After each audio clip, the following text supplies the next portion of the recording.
Hey guys! Today we're going to be looking at the Halatali dungeon, and this dungeon is accessible via the duty finder or through the actual entrance of the dungeon itself on the open world map. The access for this dungeon, you have to be level 19, I believe, and then it sinks off at level 22. Now to rewind a little bit, Halatali, in comparison to the lower dungeons before this point, you actually were led into the dungeons by the storyline. But for this dungeon, the storyline doesn't actually merge with this dungeon. It kind of like forks off. So in order to gain access into Halatali, you actually have to go to Vesper Bay, which the nearest teleporter for that is going to be in Camp Horizon, and you want to speak to an NPC named Nedrick Ironheart, and he will give you the quest to get into Halatali, where this is what we're looking at right now. So once you've gone ahead and accepted the quest and you have permission to get into the dungeon, you can access it via the duty finder or through the map, like I said in the beginning, and that closest teleporter will be in Camp Drybone. And you want to head south from there. You should see that dungeon icon on your map. Now, I don't know if they changed this or not, but I think when you got the quest, you actually have to go to the entrance for the first time, speak to the NPC, and then, you know, when that thing pops up like, now you have Halatali accessible in the duty finder thing, that's what you want to hear. So I think you have to go there the first time in order to get that, and then after that point you could simply queue into Halatali with the duty finder and not have to like get people. As for the party composition, it is made up of 4 members consisting of 1 tank, 1 healer, and 2 DPS. Now, depending on what kind of jobs your party has, there isn't really a favored job that is needed for Halatali for any kind of reason. You know, honestly, any job that goes in here will be able to do it just fine. This dungeon really doesn't require such a high item level rating, where if in this dungeon, as you can see, the sync level is 22, you don't have to have your character equipped with all level 22 items. You could go in with the level 19 items that you got from previous quests or when you were crafting or anything like that, because you'll be able to get through it easy enough. It doesn't require so much. It's not very demanding. And as for what we're talking about items, if there's any loot that drops in this dungeon, like I mentioned in previous or other dungeon videos, I'm going to go ahead and screenshot all of those and post it on my blog, and that link will be in the description box below. So if there's a specific style that you're searching for, or you just want to know what dropped in this dungeon that you just saw now, then you could simply go over there and check it out, and it has all the stats and stuff for it. And since Vanity is coming out soon, which I'm pretty excited for, you could start, you know, accumulating your, I don't know, fashion closet. So after we got all those intros out of the way, we see some of our party members dying right here. I have no idea what's going on with that, but yeah. Keep in mind that this is not me running, you know, with everything that I have. This was actually the same as if you were starting out a game. It's, you know, just gameplay, so I make mistakes. I mean, people make mistakes. They're all new and stuff like that. I think this was actually the first dungeon footage I did of Halatali anyways. So, yeah. But, alright. So the types of mobs that you'll be encountering in Halatali will be the imps, those armor looking dudes, fire bombs, as well as lightning sprites, elementals. I don't know which one you want to call it, but yeah, either or. And I believe there's one more. Oh yeah, bats. And the items that they drop for crafting drop according to, of course, what the mob type is. So a gas bomb is going to probably drop like bomb ash or something like that, and a bat would drop bat wings or bat fangs, and the imp would drop like imp wings. So those are the types of things that you'll be getting, and maybe you could sell them for some gil, or you could use them to further your crafting. So this is about where I run out of things to say until we get to the first boss. So yeah. I need some like fillers or something like that. But nonetheless. Alright, so maybe I'll just talk about some random monk stuff. Depending on what kind of skills that you use for monk, it is best utilized either on the side or to, I don't know if it's the flank. Basically the side is good enough to know. You either use it from the side, and there are some skills that are best used from behind. And that really depends on the skill. So what you want to do is open up your actions and traits and actually take a look at the skills and see what kind of rotation that you could come up with. And definitely during this time when I was filming this, I really didn't have a rotation. I was just using the skills that I like to combo them with, what I felt was comfortable. Necessarily I really didn't maximize anything, so definitely something to take a look at after. And you know, with these you don't really have to have a combination to, you know, get through, like I said, because the dungeons are quite simple. But later on, when it gets to harder content, such as like the hard modes, especially for like Titan, AK, Wanderer's Palace, and the stuff that you want to do quickly, you definitely want to have a rotation that maximizes your output. So the first boss is Fire Mane, which is a gigantic fire elemental. It's relatively easy to defeat. Now, if you notice on the left side of the screen, you see a fire pit. Later on, ads start coming out from the far side of the walls, and they start heading towards this pit. If they reach the pit, there you see one coming down from the north. If it reaches the pit will actually kind of like do a fire burst like that.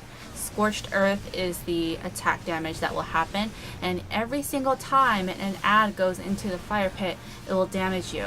So what you want to do is that you want to actually defeat those ads, or the option that we're doing right now is that if your DPS is on par, it's great, and you could simply just burn down this boss. So it's really up to you guys and what your group is capable of. You'll be awarded one treasure coffer, which you could collect, and again, the loots will all be screenshotted and put in my blog. Then you could just take the fire pit, which has turned into a blue teleporter, and then you just go through the teleport and you'll be brought into this next area. So this area actually has a mechanic to it that you have to know about, or if you aren't paying attention, you'll have to backtrack, which personally for me, I hate backtracking. So definitely want to get it all through as you just go, so you don't have to go all the way back and try to find that one that you missed. So if you notice on the far side of the screen or further along, there is something called a chain winch right there that I'm targeted on right now. If you interact with it, there will be additional ads that spawn. Sometimes it will just be a gas bomb like such. Other times it will be lightning elementals. And there are a total of 5 winches that you will have to collect in order to gain access into the next boss room.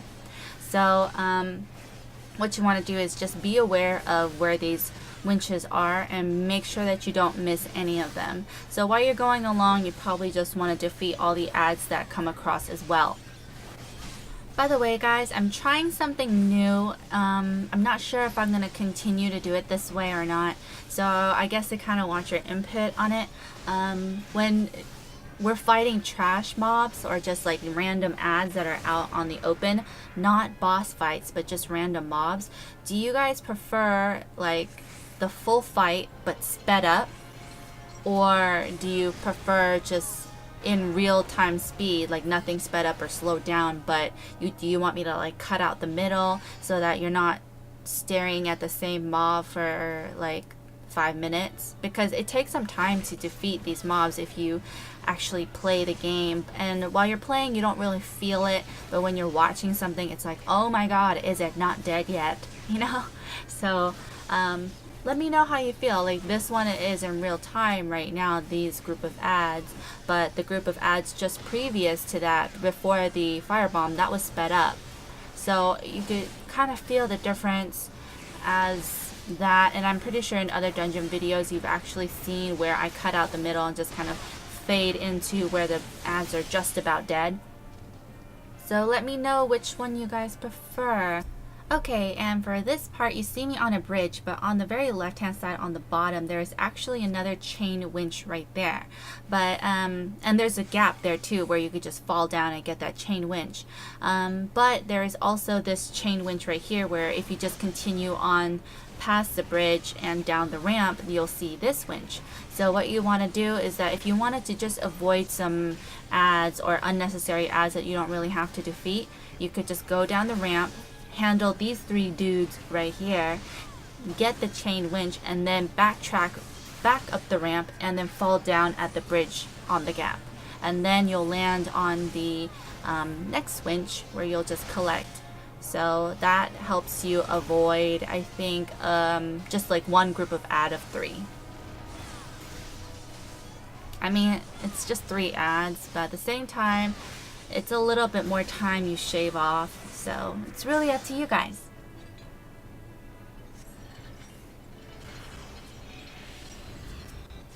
And here are those lightning sprites. Lovely. Maybe I should start doing these videos with like accents. I'll practice my accents. I actually don't have a particular accent that I am good at.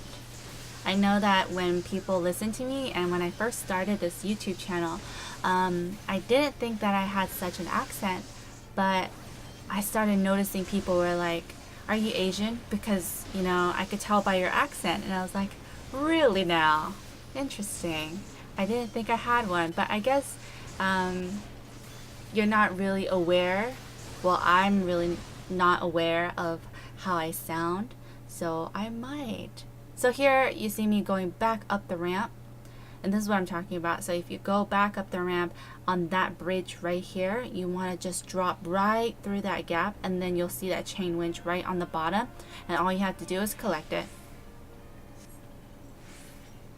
And then a good thing about this winch is that it actually awards you a treasure coffer instead of giving you more ads.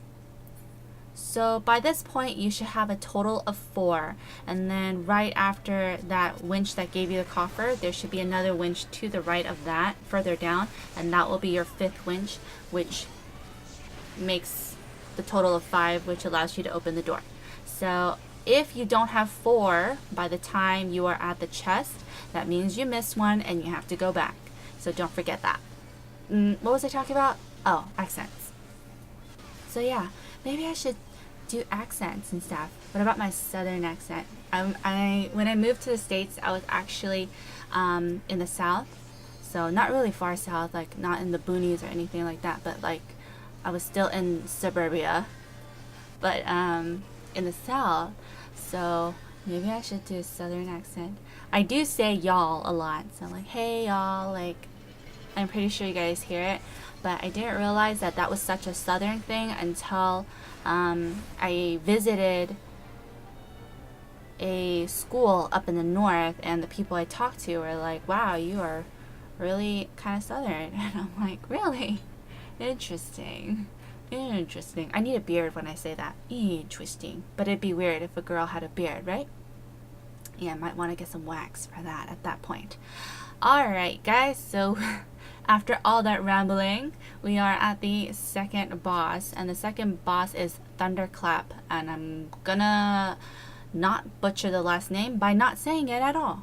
So it's basically a Drake kind of mob, and as you see here, if you're running, you'll see behind that water noise. It's because there is a thin layer of water in the arena or map here. So what that is because Thunderclap, as you could tell probably by the name, the Drake is a lightning Drake, And if you guys know anything about, you know, water and electricity, is that if there is electricity that runs through water, you'll get electrocuted as well. So, and it also kind of, water is a great conductor and stuff. So hence that kind of logic right there. So what you want to do is that you want to get aggro from Thunderclap and have him come over to the ramp where it's dry, and you want to fight him at this time. There'll be certain points such as this one where Thunderclap will de-aggro from the tank and return to the middle of where he started and summon lightning sprites. What you basically have to do is just defeat those lightning sprites, and once they are down, you could basically kind of return back to the boss. And you don't necessarily have to be on the ramp at this time if you don't want to. Just when he does the attack, you could just return back to the ramp. But like I said, it's really dependent on what your group is capable of. Fortunately for me, this pug group, the other DPS was great in that he was able to put out as much damage, and we were able to get these things down at a good enough pace to where I really wasn't worried about the additional like water there that would make these lightning damages do a lot more. As for Thunderclap de-aggroing, it should only happen about twice if your group is on par. If it could happen more, so like third time or something like that. But when it goes to that point, I would really consider maybe gearing up a little bit, especially if you're just coming into this Halatali at level 19 when it's available to you. Then even though it's easy, it still might require you to, you know, at least have something around the teens gear instead of like, you can't go in with level 5 gear and try to like do it, if you know what I mean. So if Thunderclap is taking you forever, it's still possible to do it, but to make you have an easier time, maybe it might be better just to buy some gear off the marketplace to make that transition a lot easier for you.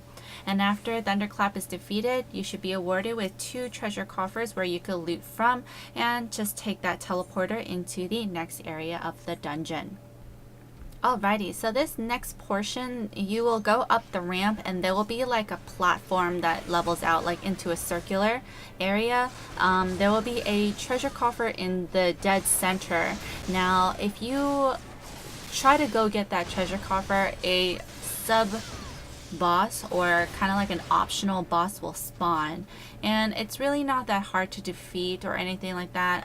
You just kind of have to all be there and make sure everyone's on the same page as you to go after this boss, because if they don't, then obviously if your DPS is split or if your healer is somewhere else or something like that, then you know you'll be having a more difficult time.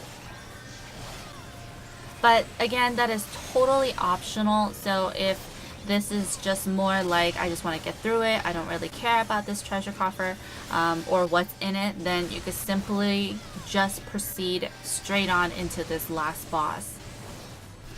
Alright, so the last boss of Halatali is Tangata, or Tangata, I don't know how to pronounce it, but yes, it's a horned dude, and he is basically has some mechanics that combine both the Fireman and Thunderclap.